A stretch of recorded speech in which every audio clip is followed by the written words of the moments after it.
மகாராஷ்டிராவில் 6ஆம் வகுப்பிலிருந்து 3வது மொழி இருக்கு. தமிழகத்தில் 3வது மொழியே கிடையாது. அங்கே உண்மையிலேயே புழங்கு மொழி அப்படிங்கிறது ஹிந்தி தான். மராட்டி மொழியும் ஹிந்தி மொழியும் ஒரே எழுத்து குறியீடுகளை வச்சிருக்கு. அதுல மை பூசுற வேலை அங்க தேவையில்லை.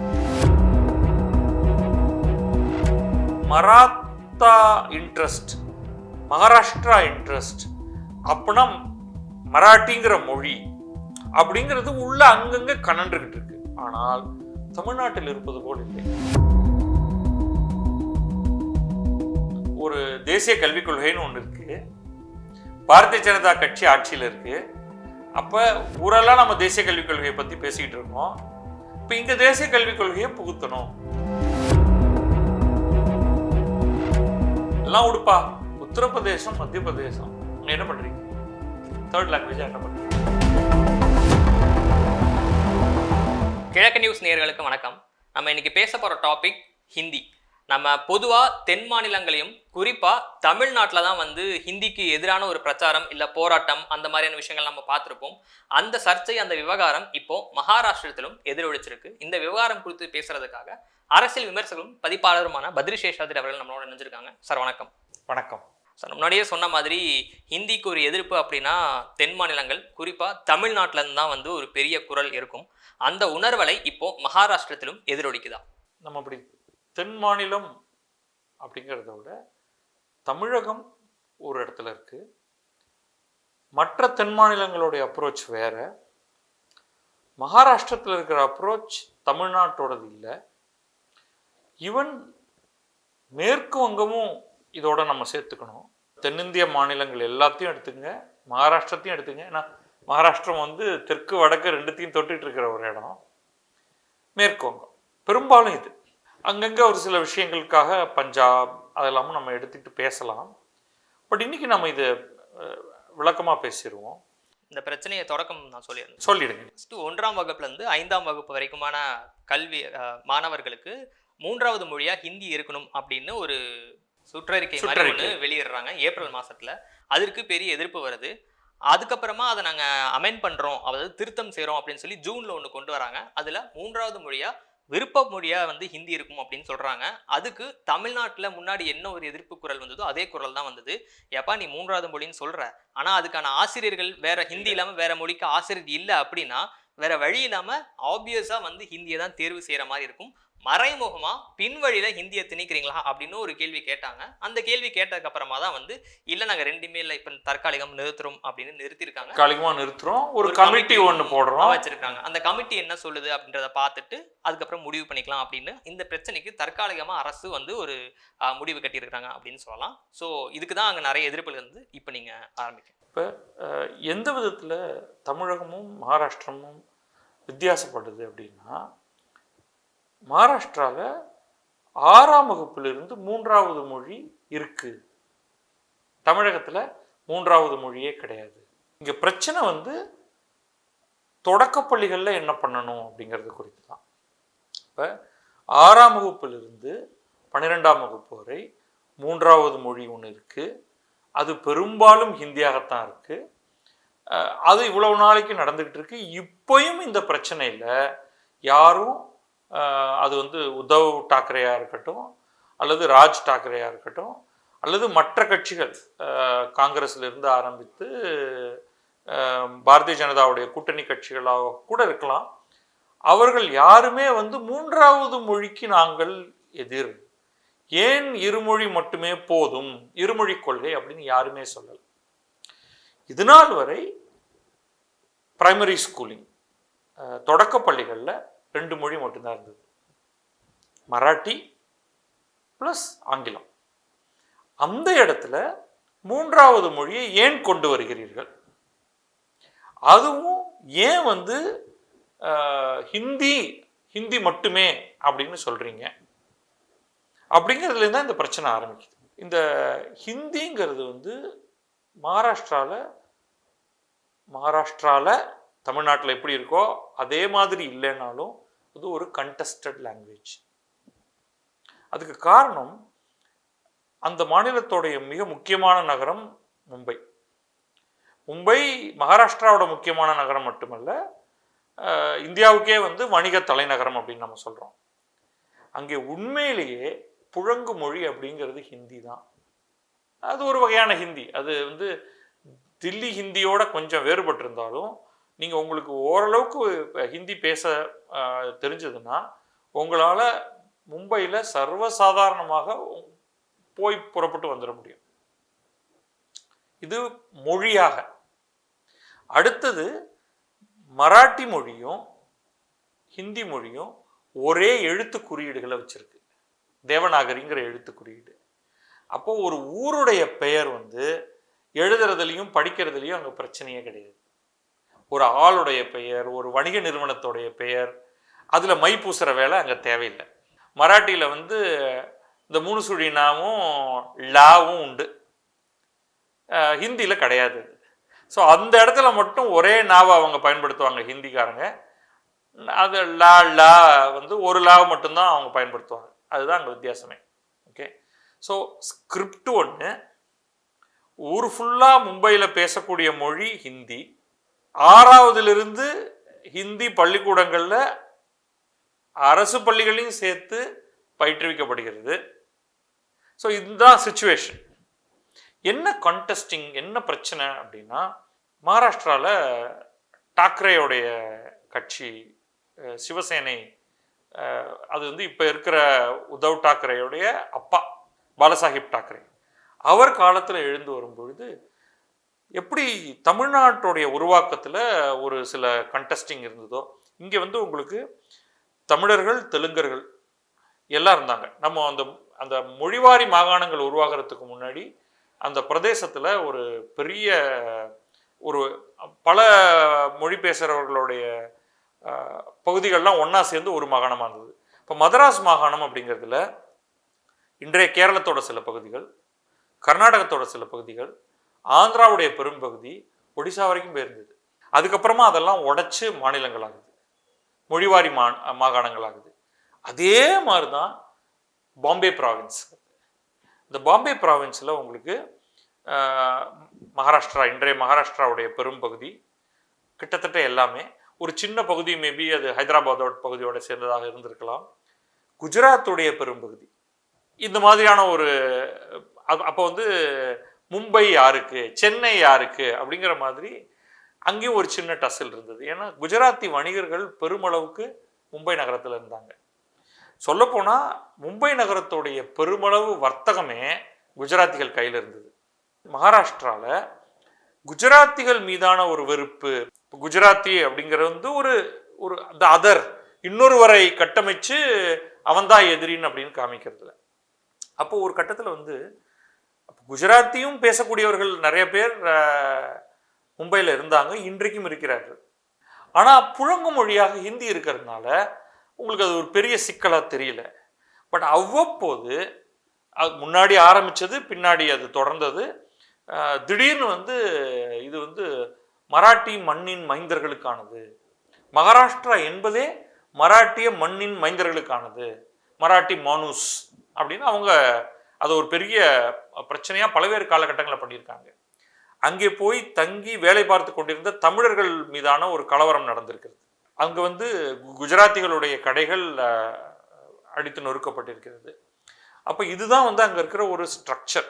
அப்போ பிற மொழிகள் அப்படிங்கிறது வந்து மொழி இல்லாமல் அந்த மக்கள் அவர்களிடம் நம்முடைய வேலைகள் போய்விடுகின்றன அப்படிங்கிறதுலேருந்து வரக்கூடிய ஒரு வெறுப்பு இது நடந்துகிட்டு இருக்கு. மகாராஷ்டிராவில் டாக்ஸி ஓட்டுறவங்கெல்லாம் பெரும்பாலும் உத்தரப்பிரதேசத்துலேருந்து வந்தவங்களா இருப்பாங்க.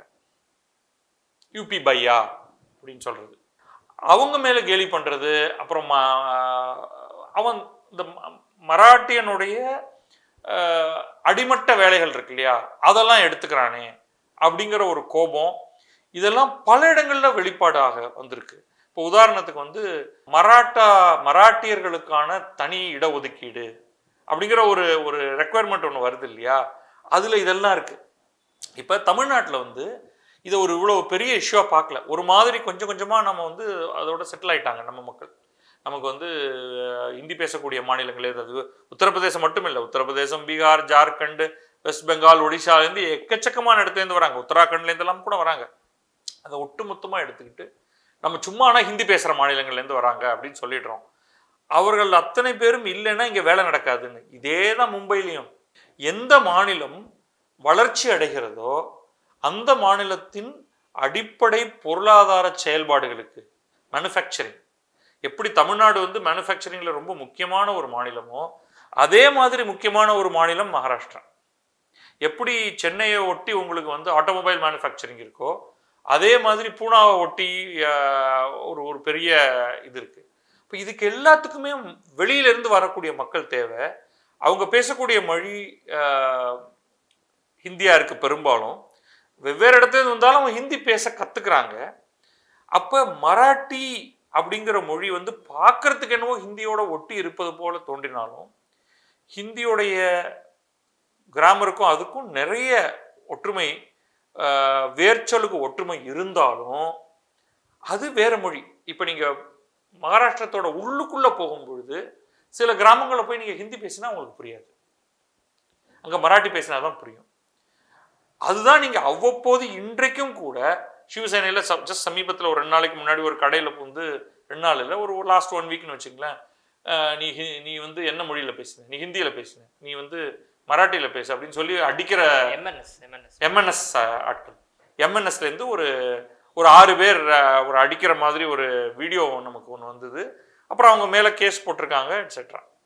அப்போ உள்ளூரை பர்டிகுலர்லி இந்த 2 சிவசேனா எம்என்எஸ் அது க்ளோஸ்லி ரிலேட்டட் தான் வச்சுக்கோம். ஏக்நாத் ஷிண்டே ஆட்சியில் இருக்கிறதுனால அவங்க அந்த மாதிரி பண்ணுறதில்ல, பட் அவங்களும் அது மாதிரி பண்ணக்கூடியவர்கள் தான். ஸோ நாங்கள் மராத்தா இன்ட்ரெஸ்ட், மகாராஷ்டிரா இன்ட்ரெஸ்ட் அப்படின்னா மராட்டிங்கிற மொழி அப்படிங்கிறது உள்ள அங்கங்கே கனன்றுகிட்டு இருக்கு. ஆனால் தமிழ்நாட்டில் இருப்பது போல் இல்லை. இங்கே வந்து ஹிந்திக்காக உயிர் கொடுத்தோம், எங்கள் மேலே வந்து தாக்குதல் நிகழ்த்தப்பட்டது, நாங்கள் இறந்து போயிருக்கோம், மொழிப்போர் தியாகிகள் அப்படின்னு நம்ம வந்து பண்ணுற மாதிரி அப்படிப்பட்ட ஒரு நிலை அங்கே இல்லை. ஆனாலும் மராட்டி வர்சஸ் ஹிந்தி அப்படிங்கிறது வந்து ஒரு சின்ன இஷ்யூவாக இருக்கிறத பார்க்குறோம். அது வந்து கல்வி நிலையங்களுக்குள்ளேயும் இருக்குது, வணிக நிலையங்களுக்குள்ளேயும் இருக்குது. அதோடைய அடிப்படை வந்து நமக்கு வேலை போயிடுதே அப்படிங்கிறதுலையும், யூனியன் அமைக்கிறது, ஹஃப்தா வசூல் பண்ணுறது போன்ற பல்வேறு விஷயங்கள் இருக்கலாம். ஸோ இல்லாமல் இல்லை அப்படிங்கிற அங்கே ஒரு கனன்றுகிட்டு இருக்கக்கூடிய ஒரு சின்ன விஷயம் இருக்குது. ஆனால் அது வந்து ஃப்ளேர் அப் எப்போ ஆகும்னா அது பாலிட்டிக்ஸோட கனெக்ட் ஆகும் பொழுது. இது இப்போ இந்த ப்ரெஷர் எங்கேருந்து வருது? ஒரு தேசிய கல்விக் கொள்கைன்னு ஒன்று இருக்குது, பாரதிய ஜனதா கட்சி ஆட்சியில் இருக்குது. அப்போ ஊரெல்லாம் நம்ம தேசிய கல்விக் கொள்கையை பற்றி பேசிக்கிட்டு இருக்கோம். இப்போ இங்கே தேசிய கல்விக் கொள்கையை புகுத்தணும் அப்படின்னா இங்கே வந்து பிரைமரி ஸ்கூலிங்கில் 3rd லாங்குவேஜ் கொண்டு வரணும் அப்படிங்கிறது. இது ஒரு ஆசிட் டெஸ்ட் தான். நான் வந்து இது எளிமையானதுன்னு சொல்லலை, ஆனால் ரொம்ப முக்கியமானதும் கூட. இப்போ இந்த கேள்விகள் வந்து இன்னும் பொது அரங்கில் கேட்கப்படும். என்னத்துக்காக வந்து ஹிந்தி பேசாத மாநிலங்களுக்கு மட்டும்தான் ஹிந்தியோடைய தேவை இருக்குது, அல்லது ஒரு 3வது மொழியோட தேவை இருக்குது, ஹிந்தி பேசுகிற மாநிலங்களில் 3வது மொழியில் என்ன பண்ணியிருக்கீங்கன்னு காமிங்க அப்படின்னு தமிழகத்துலேயுமே அந்த கேள்விகள் வந்து தொடர்ந்து வந்துக்கிட்டு இருந்தது. எல்லாம் உடுப்பா, உத்தரப்பிரதேசம், மத்திய பிரதேசம், அங்கே என்ன பண்ணுறீங்க, 3rd லாங்குவேஜாக என்ன பண்ணுறீங்க? ஸோ இந்த கேள்விகள் வந்துக்கிட்டு தான் இருக்க போகுது. இப்போ என்ன நடக்குங்கிறத என்னோட கெஸ்ஸை சொல்கிறேன் நான். இதில் தொடர்ந்து தேர்தல் வந்துக்கிட்டே தான் இருக்கும். உள்ளாட்சி தேர்தல் வரும், அதை விட்டால் அடுத்து வந்து சட்டமன்ற தேர்தல் வரும், அப்புறம் நாடாளுமன்ற தேர்தல் வரும். ஸோ 2 வருஷத்துக்கு ஒரு தடவை, 1 வருஷத்துக்கு ஒரு தடவை அப்படி மாறி மாறி ஏதாவது ஒரு தேர்தல் வரும். இந்த தேர்தலில் இது ஒரு பெரிய இஷ்யூ ஆகலாம். அங்கே வந்து ரொம்ப ஃபைன் பேலன்ஸ் இருக்குது. எந்த கட்சிக்கும் தனி பெரும்பான்மை இல்லை. பாரதிய ஜனதா தனிச்சையாக நின்று இடங்கள் எல்லாத்தையும் பெற்றுட முடியாது. அவர்களுக்கு ஷிண்டே சிவசேனாவும் அஜித் பவாருடைய கட்சியும் உள்ளே இருக்காங்க. ஸோ இதுதான் சாக்குன்னு உங்களுக்கு வந்து சிவசேனா உத்தவ் தாக்கரே, மகாராஷ்டிரா நவநிர்மான் சேனா, காங்கிரஸ், சரத்பவாருடைய பார்ட்டு, அவங்க எல்லாரும் சேர்ந்து இதை வந்து இது ஆளும் கட்சிக்கு பிரச்சனைனா அதை வந்து பெரிதாக்கி விட தான் பார்ப்பாங்க. அப்போ இவங்க வந்து இந்த வெள்ளோட்டம் விட்டு பார்த்துட்டாங்க. உடனே எதிர்ப்பு வருதா, உடனே வித்ட்ரா பண்ணுங்க. ஆனால் வித்ட்ரா பண்ணப்பையும் கூட உத்தவ் தாக்கரே வந்து இங்கேருந்து அடுத்த கட்டத்துக்கு போகணும்னு சொல்லலை. அடுத்த கட்டம் எதுனா ஆறாவதுலேருந்து 12வது வரைக்கும் இருக்கிற ஹிந்தியை ரிமூவ் பண்ணுங்க. அது எதுக்கு? 5வது வரைக்கும் வேண்டாம்னா 6வதுலேருந்து மட்டும் எதுக்கு?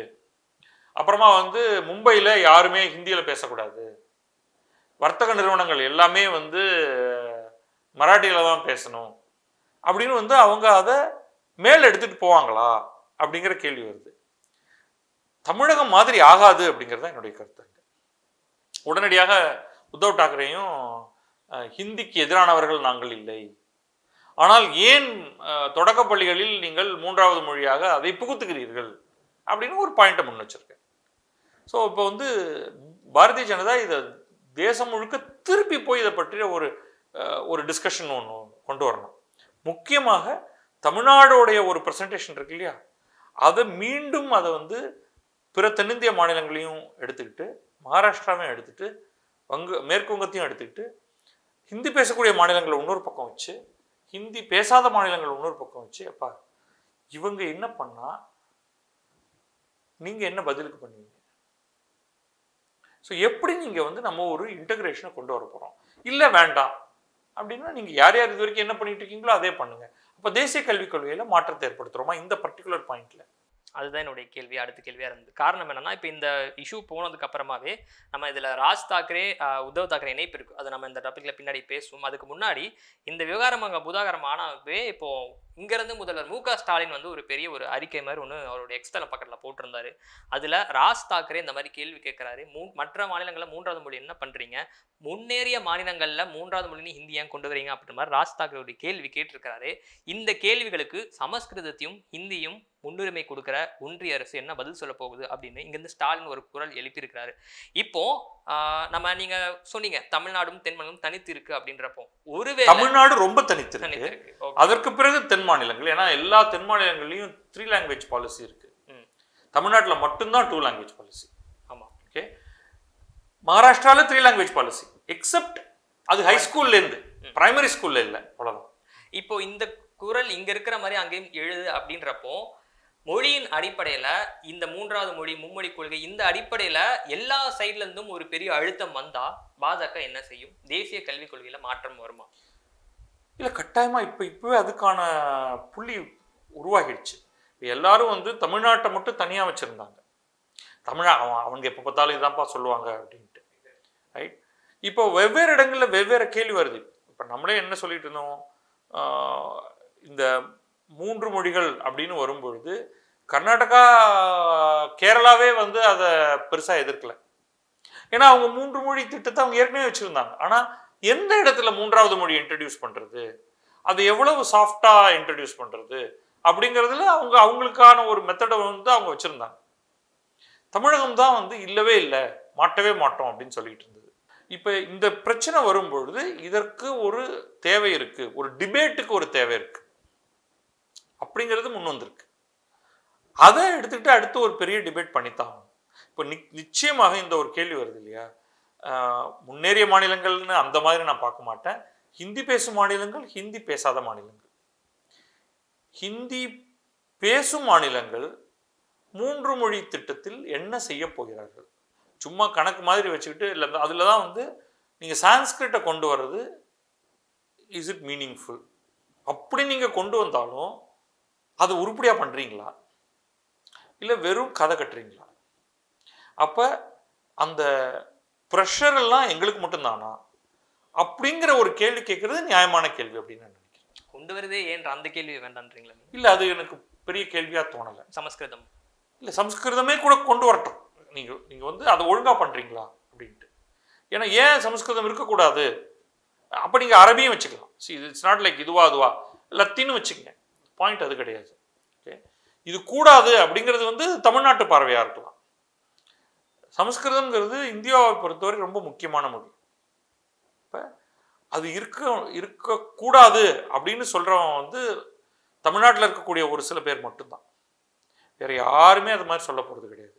தமிழ்நாட்டிலையும் வந்து திராவிட கழக பின்னணி, அப்புறமா வந்து ஒரு எக்ஸ்ட்ரீம் தமிழ் வெறி கொண்டவர்கள். அவர்களை தவிர சமஸ்கிருதத்தை வெறுக்கக்கூடியவர்கள் அப்படிங்கிறது யாருமே கிடையாது.